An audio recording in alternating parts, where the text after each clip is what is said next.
well prepared. I went up to Rochester expansion by Lowell's, and for the first time probably a week ago, and I love it. It's so much smoother transitioning. I had to freak out a little bit about the lane change, but I was good after I got used to it. Well, I will tell you, we brought the governor out to view the Rochester project last fall. You may have seen a news story about it, but he was absolutely amazed at how much work was done in a short period of time. And you know, that's what you can do when you have, you know, the revenue and the resources that can be dedicated. I mean, we sequentially, you know, put those projects out, and they were concurrent, you know, construction projects ongoing at the same time. You're only able to do that if you have the ability to bond. Because certainly, I mean, a lot of people, you know, question the value of bonding. You know, why don't you just pay as you go? When you get the revenue coming in, you know, you just use that revenue to pay for construction. That's worked in the past, but you know, in this day and age, the cost of projects, I mean, you're talking about multi-million-dollar costs that you just can't do that. You can't afford to do that because if you waited, you know, to collect the money, you know, it would take you so long to complete the work. You'd be always catching up. So he was very, very amazed at how much work has been done. Is all the steel in now? I'm sorry? On the Spalding, is all the steel in from 16 the steel down? I believe it is. The reports it we looked get, to me like it was. The last stuff could probably yeah. gone in literally in the last 10 days. Yeah, it's the reports I've been reading, and the capital report, we're just developing another one for this month. I'm pretty sure that's all been in, and so you'll be seeing the decks go on now and the concrete up. They're doing it right now. Yeah, yeah. When you say, but when you say all of it, that's for that phase. I said from 16 down. I'm talking about 12 to 16. I'm not talking about. Oh yeah, all the bridges are. Well, again, some of that steel's gone in as recently as the last 10 days. Yes. Oh, really? Yeah. Yeah. Okay. Yeah, they dropped the stuff off actually 16. And well, you know better than I on that project. Yeah, the winter, we've had such a mild winter. A lot of contractors who typically shut down for December, January, January, have sustained their work efforts. And that's been one big benefit of it, allowing us to, you know, complete these projects earlier, get construction outside of out of traffic and congestion gone. I think Coleman and Severino both worked right through the winter. Yeah. Smaller projects, Sure. they've been working constantly. Yeah. And oddly, I think has 16. All the construction has one of the contracts. Yeah. They've worked a lot of their projects right through the winter. That's looking very, very good overall. Well, great. Thank you. Thank you. Enjoy the rest of your meeting. Thank you. Okay.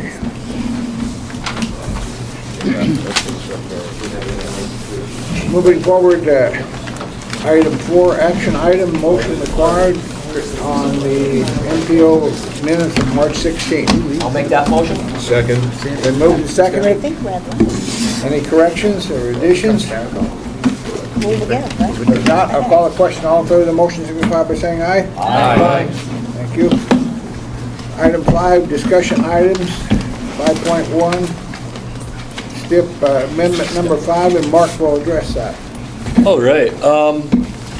I guess in the name of time, I'm going to go through this pretty quickly. Just going to pull up the project list here to go through it. We have 4 regional projects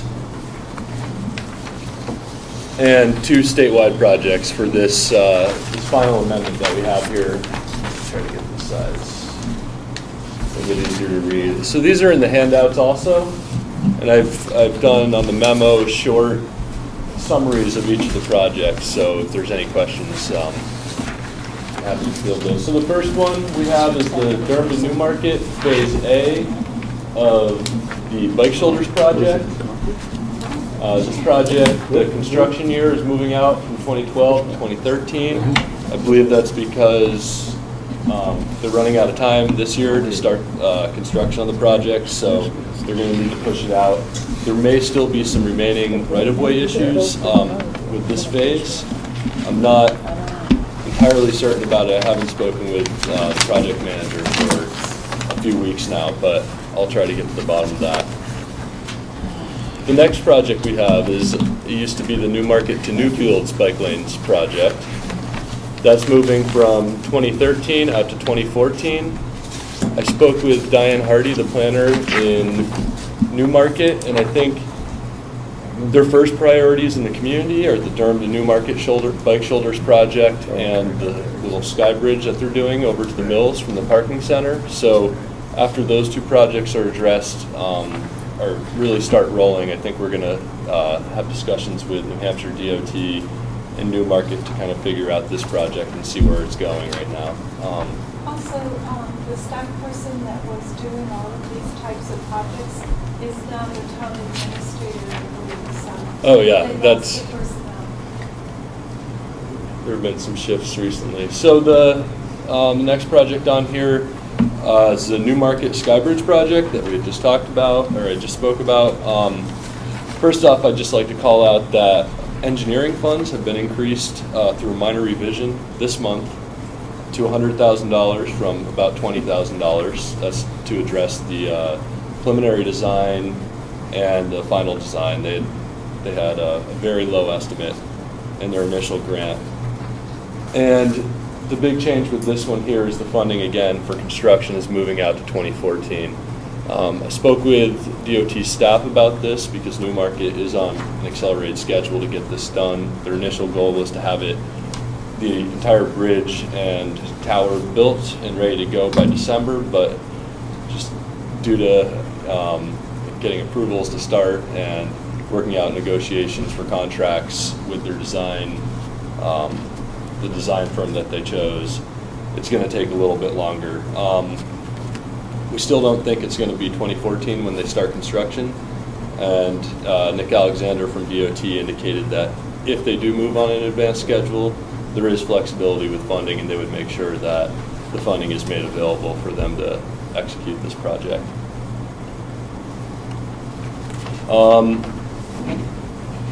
The Route 9 bridge over the Salmon Falls, connecting Somersworth and Berwick, Maine, the funding's been increased about $1 million in that project, which is great. It's a gateway bridge to two historic communities that have been there a long time. Nice downtowns. Both communities are working on upgrading their downtowns, so this fits in nicely. Both New Hampshire and Maine DOT recognize the value of doing, it's paying homage to the historic value of the bridge and the downtown. So we're excited about that. Maine DOT is leading this project, and it's slated to begin in 2013. So excited about that project. The other two, Safe Routes to School, funding has been put in place for 2013. It was funded through 2012, and they're just now allocating funds. I'm not entirely certain if that's due to continuing resolutions with the federal highways dollars, or it's that they have been doing a better job of closing accounts that have been sitting stagnant for a while, so that, or either moving them forward or closing them so that other communities can access those funds. We're happy to see that. It's been a good program in this region. And the last one is a statewide research project. It's a new project, and it's basically researching DOT-owned land, doing title research. I think right now they don't have a fantastic idea about which pieces of land they own or who has ownership on certain parcels, so they're going to kind of sort that out so that they can, I believe, look into leasing the land or what uses that they can get out of the land, because they have a lot of it sitting idle right now. So those are the projects that are going to impact our region. If there's any questions about them, feel free to talk to me now or send me an email.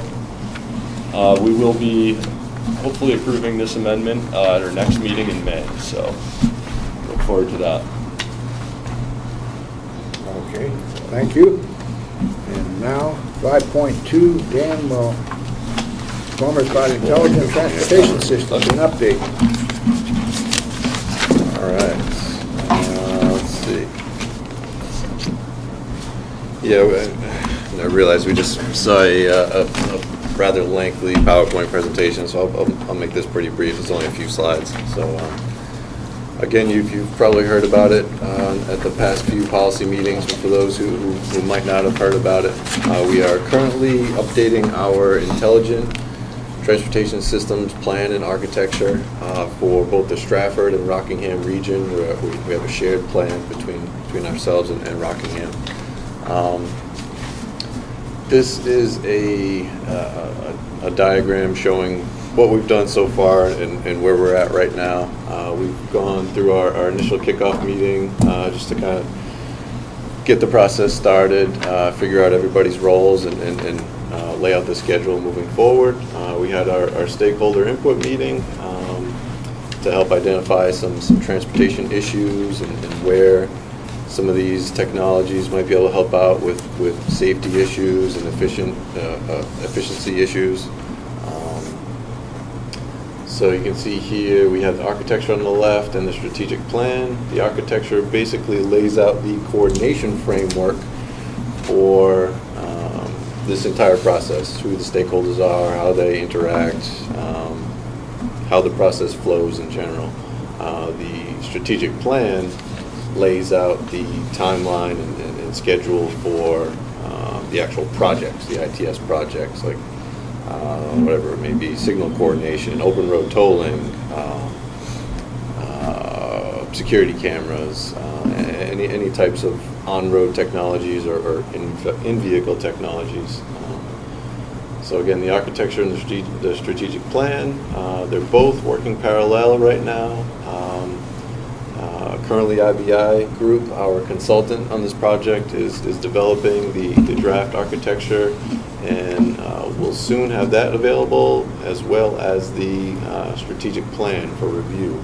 Yeah, what is the gray category with the red letters here? That we Yeah, I was just going to get that. We had this meeting last Friday. This was our the WAG stands for Working Advisory Group, where we talked in more depth about the issues around the two regions, and some possible opportunities to address those.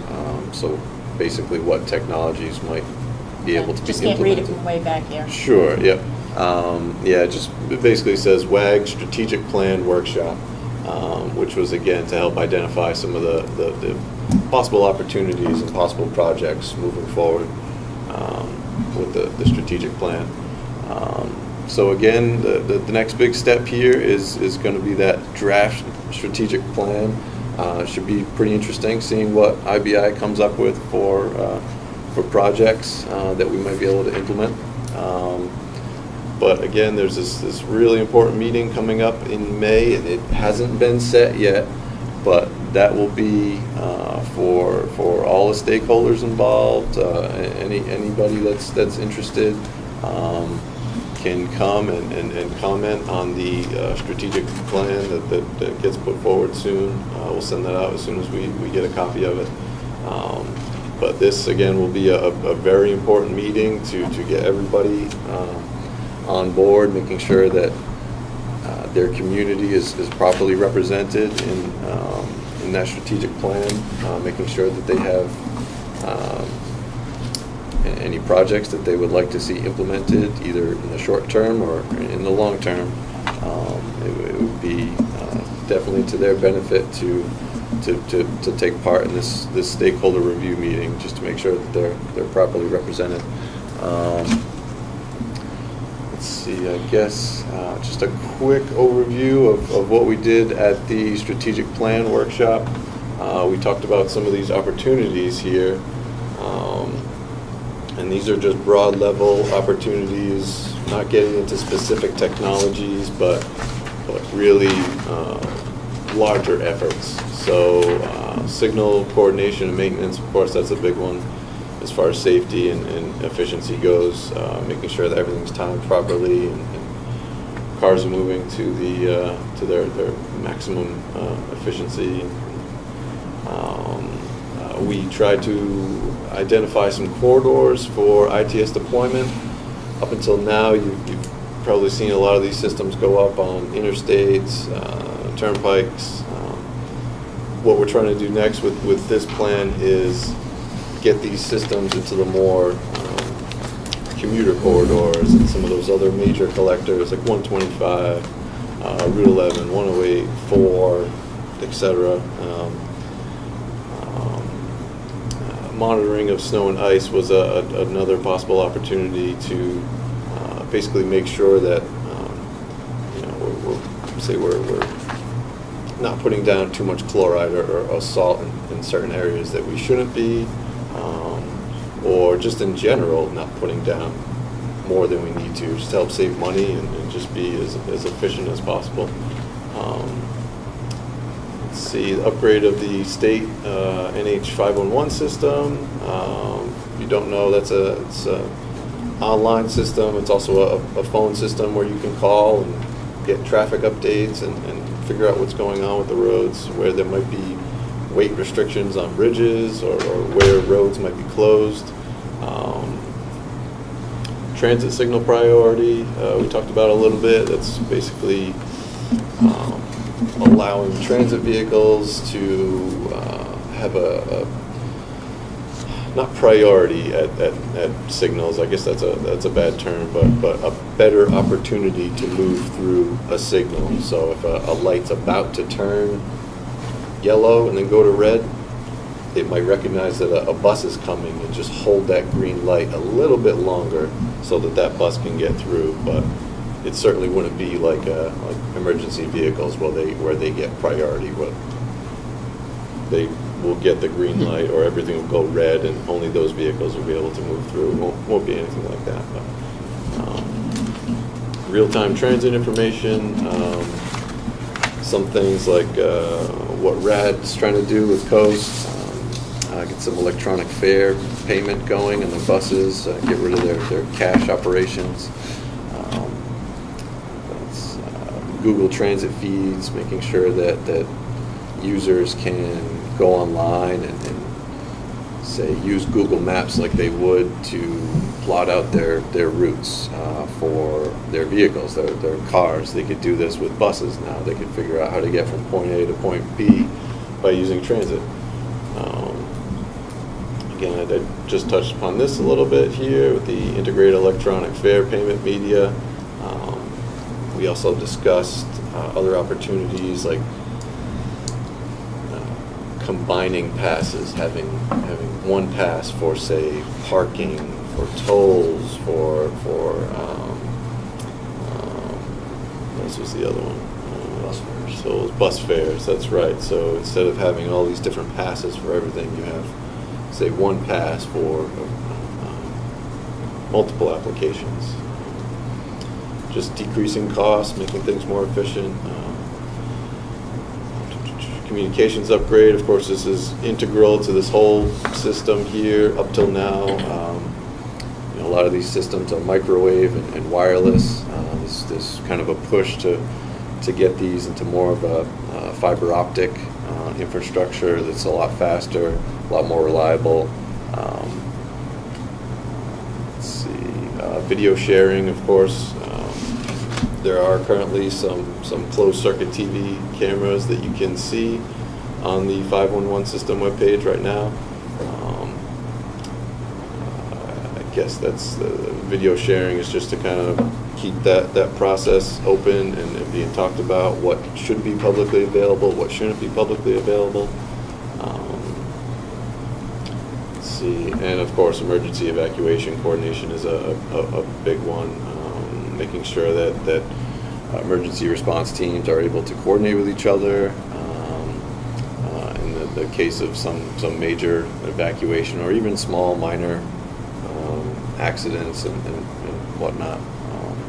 So lots of opportunities within that for ITS. I guess I just wanted to quickly open it up to any other opportunities we might be missing. I'm sure you could think of something that's a little more focused and detailed that might fit within one of these, but I guess my question would be if is there maybe another larger, broader category that we haven't thought of yet? Or we talked about this during the meeting. We couldn't think of anything else, but I just wanted to allow a quick opportunity for anybody to comment if they think that we're missing any big major needs here or opportunities for ITS deployment. All right, that's good. We're doing our job. So I guess just to keep it going, I'm going to skip forward. I'm just skipping over slides that I've really just talked about. So I'm just going to skip down to where is it here? just go right to this other schedule here. So yeah, I guess moving forward, it's just this stakeholder review meeting that's going to be coming up in May. We'll send out another email invite, and again, hopefully you can make it. It'd be great to make sure that your community, your agency is represented in that strategic plan. And yeah, I guess if you have any questions about where we're at right now, it's kind of a quick overview right there. We're really hoping to get a lot of feedback during this stakeholder review meeting, because moving forward after that, it's going right to the final strategic plan and architecture. So right here is that sort of crucial crux between the draft and the final. So it's a really important step to get as much feedback as possible going through this. Yes, Brian. What time frame are you looking to be finalized? Fall? Or? Great question. Yeah, this is a pretty expedited process here. We had to use these funds before June of this year, so we need to wrap this up in June. So right about here, we're looking about May, and then down here is June. So everything in between here will happen between May and June. Pretty fast. Just like to put in a quick plug for the stakeholder review meeting. At that point, we will have the draft document, so people have something to chew on. I think some of the other meetings were a little more challenging, but it's very important that people are there. If you want your communities represented, please go back to city manager, whoever it is that needs to be involved with this process in your community, because at the working area group, Dan, myself, Dave Walker from Rockingham Planning Commission, and Jeremy LaRose from Coast were the only people in attendance. Dave Sharples. Oh, Dave Sharples, excuse me, I'm sorry. But we really encourage people to go. This is important stuff. I know there's not a lot of transportation funding out there right now, so it might not be as exciting as some of the other meetings and projects, but this stuff's really important for planning for the future and understanding where we're going to go. And it's really as good as as whatever the input is that we get from the communities. It's really going to determine how successful this document ends up being. I just want to say one other thing. So you heard Chris Waschuk say that they implemented over here on the Spalding and 95 all the ITS that was in the state and the regional plans, and so that's emptied out. Those are gone, they're implemented. We've done an amazing job getting that in place. So the next aspect are all these secondary commercial development, office locations. And so if you have commercial development on your highways, if you have commuter routes, if you have major employers, you need to be participating in this plan, because this is the next generation of the plan, is moving these types of architecture and plans into that realm. So it's really essential to participate in this. We cannot emphasize it enough. Whoever plays in this gets it in their communities, and that's significant for the future. Yeah. And there's money. Like they get to make up the rules too. Well, the rules are all set. No, the rules are set. It's a federal process of design. And these often get, piggyback on other projects too. So if you get, an intersection improvement project, you'd piggyback on that, and you would get these ITS improvements along with it. But if they're not identified, they don't necessarily come with the other improvements that you're getting. So. Okay, thank you, Andy. Marilyn, NPO bylaws. Okay. It was brought to our attention recently at a policy meeting that there are circumstances that our bylaws don't provide when the designated chair or vice chair or treasurer aren't in attendance at a meeting. That doesn't happen often, but it did happen recently. So at the request of a couple of our policy committee members, we're proposing an amendment to the bylaws, which would read basically, in the event that no chair, vice chair, or treasurer are available to govern a meeting, responsibility for running the given meeting will fall to the longest-serving committee member present. So with this in mind, we're putting this forward to all of you for discussion, and if you decide you want to endorse that amendment, then we would put it out for a 30-day public comment, and then approve that change during the next policy meeting. So I'm going to put it out to all of you for discussion. Just an observation. Thank you, Mr. Chairman. I thought, I guess I'll open by saying, despite your excellent records, are we going to be able to determine who is the most senior member at any particular meeting? And I thought we had discussed briefly that we would just take a vote amongst the members present as to who would be chair for that particular. I would think that would be easier and perhaps more appropriate. Yeah. I put that in there, and that was just a draft idea, throwing it out there, opening it up to discussion and people to think about. But I think it's very appropriate to just do the vote within the meeting.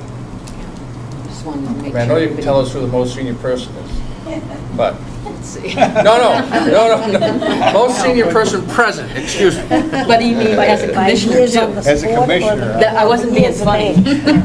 Right. Because I'm competing with Ed here. We're going to get into. Well, see, that's one of the reasons I love coming to these meetings. I'm not the oldest person in the room. Yeah,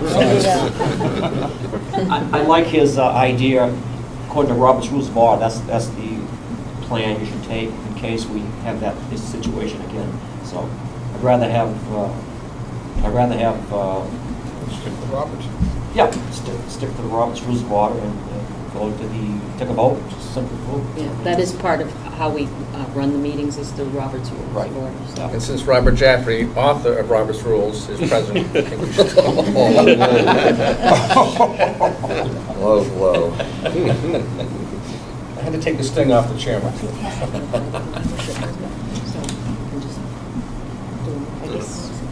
So, Yeah, I think This is next meeting. Yeah, so it sounds like maybe for the next meeting, we'll propose that language as an action item for. okay. Vote amongst the members present for the meeting too. Yeah. Okay, we ready to move on? We are. Project updates from Mark and Dan. All right, making this quick.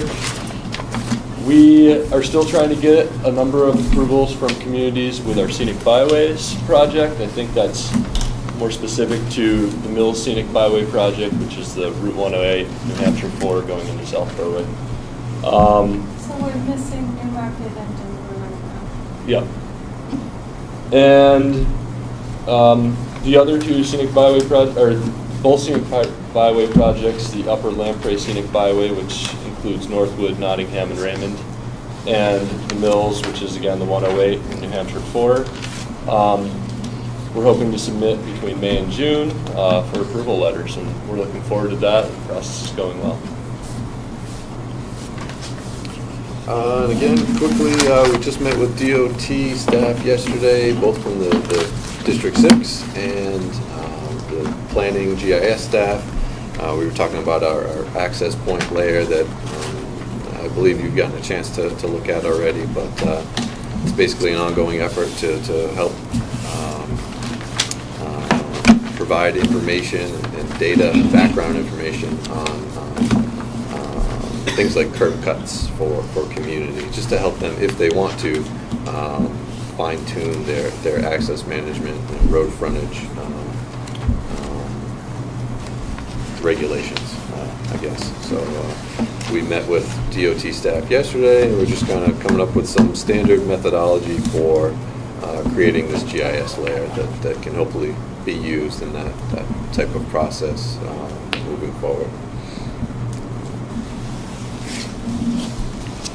Okay, any questions? If not, we'll move right on to other business. Marlon or Dan says may have. Just real quickly, I just wanted to mention we received an email from the Office of Energy and Planning the other day, letting us know that FEMA has created new floodplain maps for Carroll County. And they're currently going out to communities. I believe they sent them out to community officials, we're going to be contacting OEP and asking them if there's any way we can help out with this effort. I guess